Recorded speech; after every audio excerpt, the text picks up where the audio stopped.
नमस्कार दोस्तों, आज हम माननीय श्री रवि नायक जी के साथ बैठे हैं। ये चूंकि हमारे की एक परंपरा है, ये सर्वोच्च पद कहलाता है, न्याय का पद कहलाता है। न्याय की मूर्तियां होती है जिन पे हिंदुस्तान के हर नागरिक को बहुत भरोसा होता है, विश्वास होता है। और जाने कितने जो लोग हैं उनको यहाँ से न्याय मिलता है और लोग जाके सुकून की जिंदगी बसर करते हैं। हम लोग जब देखते हैं गांव में जब किसी के साथ विवाद होता है, कुछ होता है, लोग यही कहते सुने जाते हैं कि चलो हम देख लेंगे आपको कोर्ट कचहरी में। तो ये कुछ भी हो जाए, बहुत बड़ा भरोसा है हमारे देश के हर एक नागरिक को कि हमें सिर्फ सुरक्षा प्रदान कर सकती है, हमारे देश की जो न्याय व्यवस्था है वही हमको न्याय प्रदान कर सकती है। तो माननीय से मेरा सबसे पहला सवाल कि सर, ये जो लोक अदालत है इसका आयोजन कौन करता है? लोक अदालत के संबंध में अपने भारत देश में एक अधिनियम निर्मित किया गया है जिसका नाम है विधिक सेवा प्राधिकरण अधिनियम 1987।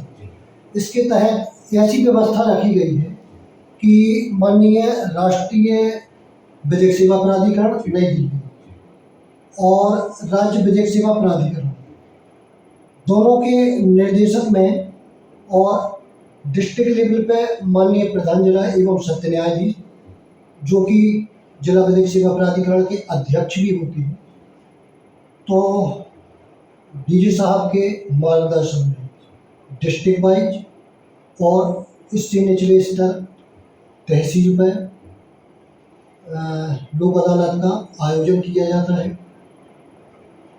और लोक अदालत के संबंध में यह भी आपको बता दूं कि माननीय राष्ट्रीय विधिक सेवा प्राधिकरण और राज्य विधिक सेवा प्राधिकरण यह तय करते हैं कि वर्ष में कितनी लोक अदालतें आयोजित की जाएंगी। सर, ये लोक अदालत है, इसका जो है उद्देश्य क्या होता है? यदि मूल भावना को देखा जाए तो बड़ा छोटा सा आंसर है।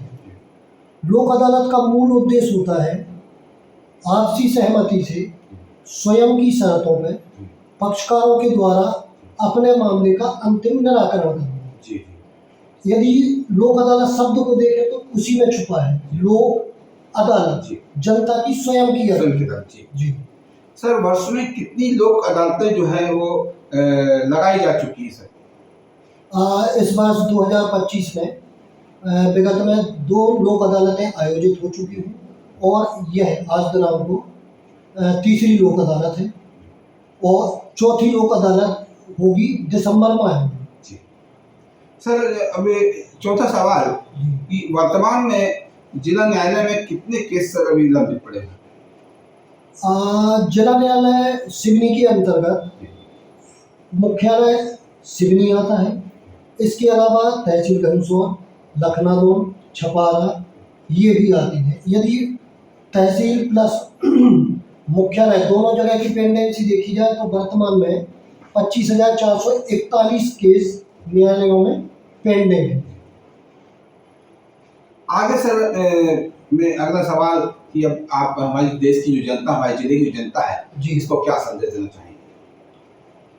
लोगों से संदेश वो अपील दोनों यही रहेगी कि भाई लोक अदालत जैसे कार्यक्रमों का आप भरपूर लाभ उठाएं, क्योंकि लोक अदालत में मामला आप स्वयं निपटाते हैं, थर्ड पार्टी इन्वॉल्व नहीं होती है।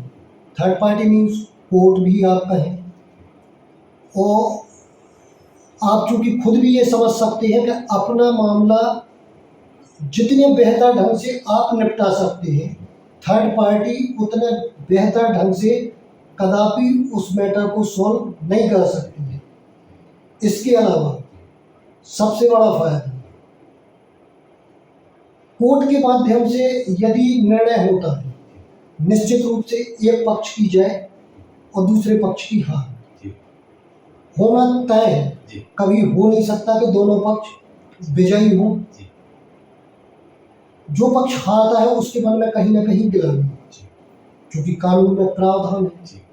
आपको यदि ऐसा लगता है कि सही नहीं है, आप अपील में जा सकते हैं। अपील का क्रम एक तहसील से लेके और माननीय उच्चतम न्यायालय नई दिल्ली तक इतनी स्टेज है। एक तहसील से लेके और नई दिल्ली तक जाने में कितना समय बर्बाद हुआ, कितना धन बर्बाद हुआ, पीढ़ियां निकल जाती थी, इतनी लंबी कानूनी प्रक्रिया है। ये आप जब केस में दोनों पार्टी लड़ती है तब का परिणाम है। इससे जस्ट अपोजिट लोक अदालत। लोक अदालत में आज जैसे दिनांक 13 को लोक अदालत है, आप दोनों पार्टी आज उपस्थित हुए, आज के आज मामला खत्म। इस मामले की कोई अपील भी नहीं होना है, मामला यही खत्म है। दिल्ली क्या आपका जबलपुर माननीय उच्च न्यायालय तक जाना बचा। मतलब ये न्याय का एक बेहद खूबसूरत नायाब बहुत तरीका जो है ये बहुत नायाब तरीका है। आप दुनिया की किसी कोर्ट में चले जाए, विवाद तो खत्म होगा, विवाद के कारण लेकिन बने रहेंगे। लोक अदालत एक ऐसा माध्यम है जिसमें विवाद भी खत्म होगा और विवाद के कारण भी खत्म होंगे। इसलिए लोगों से बिल्कुल ये अपील रहेगी, भविष्य में जब भी लोक अदालत का आयोजन होता है, भरपूर उसमें भाग लें और अपने अपने मामलों का निराकरण कर लें। इससे सस्ता न्याय कहीं नहीं मिलेगा। सर, आज की यदि बात करें तो आज का आपने आप रहे पूरे दिन भर इस मामले में, तो सबसे रोचक कुछ देखने मिला हो तो? बढ़िया, कई मामले ऐसे देखे जिनमें मतलब सुन के उनकी कहानी के हाँ इस तरीके का मामला था, तो खुद में प्रसन्नता हुई कि हाँ आज हमारे न्यायाधीशों ने, हम लोगों ने अपनी लीगल ड्यूटी निभाई, वो अच्छी बात। लेकिन उसके अलावा ये भी फीलिंग आई कुछ पुण्य का काम भी हुआ।